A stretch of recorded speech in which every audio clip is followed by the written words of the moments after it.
आज वाकद तालुका कन्नड जिल्हा छत्रपती संभाजीनगर या गावी जे आता पाऊस पडला 1-2 दिवस पूर्वी, त्या पावसाने मोठा पूर या भागामध्ये आलेला आहे। पूर्णा नदीच्या काठी आम्ही उभे आहोत आणि आपण बघू शकता की या भागाची जे पिकं आहे ते पिकं कशा प्रकारचे खराब झालेले, सगळीकडून फिरवून मारा साहेब तुम्ही की तुम्ही दाखवा लोकांना की किती परिस्थिती गंभीर आहे की याचे पंचनामे व्हायलाच पाहिजे। 100% हे जे शेत आहे यांचे पिकं हे 100% खराब झालेले आहे। आता हे जी मक्का आहे, बाजूला कपाशी आहे आणि हे जे दुसरे आहे, काय नाव तुमचं दुसरे साहेब?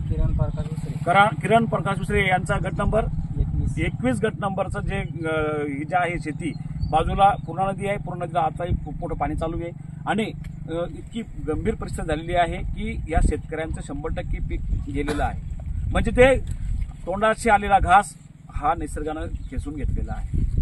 तर कुठेतरी शासनाची जबाबदारीच आहे की आज ह्या शेतकऱ्यांना कुठेतरी यांना पुन्हा यांचं पुनर्वसन करायचं आहे। आता या वर्षाचं त्यांचं जे पीक चाललं गेलेलं आहे, त्यांनी मोठ्या प्रमाणात तिथं खर्च करावा लागतो। कोणतीही शेती बगर पैशाची होत नाही। यांना शेती पहिले सगळं बीज बिजवाई आणि नांगरणं वखरणं खुरपणं या सगळ्या गोष्टी त्याच्यामध्ये येते, औषध पाणी आज जवळपास सगळं झालेलं होतं। 15 ते 20 दिवसामध्ये ही मक्का 100% निघली असती आणि एका महिन्याच्या आत ही कपाशी, आता एका महिन्याच्या आधी कपाशी निघणार होती। म्हणजे हे सगळ्या गोष्टी इतक्या जमून आल्या होत्या आणि जमून आल्या असतानाच अचानकच पावसाचा एकदम मोठ्या प्रमाणात पूर आला, पाऊस पडला आणि मोठ्या प्रमाणात पूर आला आणि पूर्णा नदीच्या काठच्या जवळपास काही हेक्टर जमिनी, हजारो हेक्टर जमिनी या एकदम त्यातले सगळे पिकं नाश झाले आणि काही जमिनी या वाहून गेल्या, म्हणजे मातीसहित वाहून गेल्या। अशी इतकी गंभीर परिस्थिती या भागाची झालेली आहे।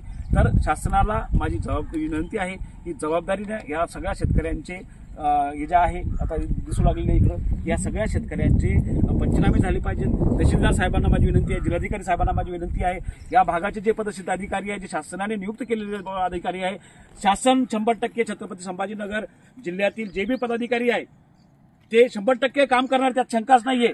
या राज्याचे शासन सुद्धा 100% जबाबदार आहे, जबाबदारीने काम करत आहे। आमचे कर्तृत्ववान मुख्यमंत्री माननीय श्री देवेंद्र फडणवीस साहेब यांच्या सरकारच्या माध्यमातून 100% काम होऊ लागलेलं आहे आणि ज्या शेतकऱ्यांची जी बी नुकसान झालेली त्यांना नुकसान भरपाई 100% महाराष्ट्र सरकार देणार म्हणजे देणार, यात कुठल्या प्रकारची शंका नाहीये।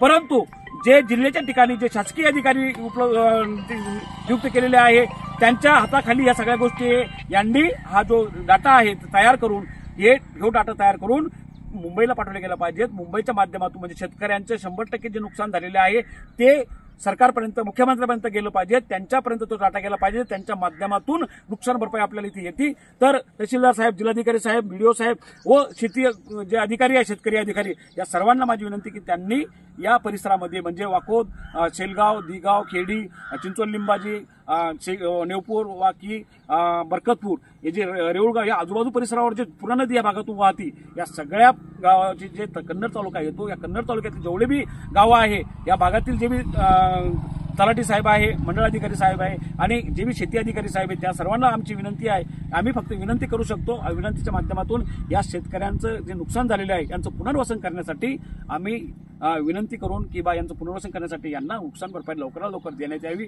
आमची ही विनंती आहे। आणि जर अशा प्रकारचं कधी घडलं तर नक्कीच या लोकांचं पुनर्वसन होणार। यांना जर नुकसान भरपाई भेटली तर 100% यांना पुनर्वसन यांचं होणार, या मानसिकतेनं आज आम्ही विनंती करतो। कारण की सरकार मायबाप, सरकारनं याकडे लक्ष द्यावं, या भागाचे जे पालकमंत्री आहेत त्यांनी लक्ष द्यावं, या भागाचे जे आमदार साहेब आहे, या भागाचे जे खासदार साहेब आहे, या सर्वांनी इथं यावं आणि या सगळ्या यांनी हा सगळा डाटा तयार करून या ज्या लोकांचं नुकसान झाले ते वर पाठवावं।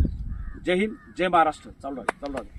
तर काय तुमचं गट नंबर किती आहे? 21 गट नंबर। किती नुकसान झाले, किती एकर जमीन तुमचं काय होतं पीक? 1 एकर कपाशी नाही, काकाची 1 एकर, मग 2.5 एकर समजा पुढे इथून 2.5 एकर सगळं जवळपास 100% चेक गेलेलं आहे। आणि आता किती दिवसात ही मक्का निघणार होती? आता 8-10 दिवस 15 दिवसाचे आतमध्ये क्लिअर होणार होती। आणि कपाशी एका महिन्यात फुटा लागली असती त्या। बरोबर। तर जवळपास तोंडाशी आलेला घास हा निसर्गाने खेचून घेतलेला आहे। पण ठीक आहे, हा निसर्गाचा प्रकोप आहे, त्यात काही शंका नाही, पण तरी सुद्धा यांचं पुनर्वसन करण्यासाठी आम्हाला कुठेतरी यांच्या माध्यमातून कुठेतरी या गावच्या नागरिकांचं पुनर्वसन करण्याच्या माध्यमातून आम्हाला यांना सहकार्य करणं आहे। या भागातील आजूबाजू परिसरातील सर्व नागरिकांना माझी विनंती आहे की ज्या नागरिकांचं नुकसान झालेलं आहे त्यांना वर्षभर जी बी घरी गाडी अडचण असेल ती त्यांना त्यांचं पुन्हा येऊपर्यंत त्यांना सहकार्य करावं आणि आपला जो एकोपा आहे सामाजिक दृष्टिकोन आहे तो सांभाळून ठेवावा. तर हे शेतकऱ्यांची कपाशी किती खराब झाली की झोपलेली आहे, मक्का पूर्णपणे झोपलेली आहे. वाकद येथील गट नंबर 21 या शेतातील किरण उसरे यांची ही शेती आहे आणि त्याच्याच बाजूला ही मक्काची त्यांच्या काकाची शेती आहे. बाजूला त्याच्या पलीकडच्या भाग जे आहेत रोडच्या पलीकडून सुद्धा वरून पाणीमधून घुसलं होतं आणि त्या पाणीमधून घुसल्यामुळं जवळपास सगळे पीक वाहून गेलेलं आहे. आम्ही ज्या शेतात होतो, हे जे शेत आहे या शेतामध्ये मोठ्या प्रमाणात सगळीच्या सगळी कपाशी झोपलेली आहे. पूर्णपणे याचं पीक नुकसान झालेलं आहे. ही फक्त 15 दिवसाच्या नंतर ही कपाशीला फुलं आले म्हणजे हे झाले असते, ही निघली असती 15 दिवसांनी 20 दिवसांनी निघणं सुरू झाली असते. म्हणजे ही हातातोंडाचे आलेलं जे पीक होतं ते पीक निसर्गाच्या या अवकाळी पावसामुळं आणि ढगफुटीमुळं पूर्णा नदीला महापूर आल्यामुळं ही घटना घडलेली आहे. कारण की जवळपास 1 एकर शेतीची हे 100% झोपलेली आहे. म्हणजे यामध्ये काही क्विंटल कपाशी निघली असती आणि मोठाले डोक्यावरपेक्षा झाडं इथं कपाशीचे होते. कारण की नदीच्या शेजारी आणि चांगल्या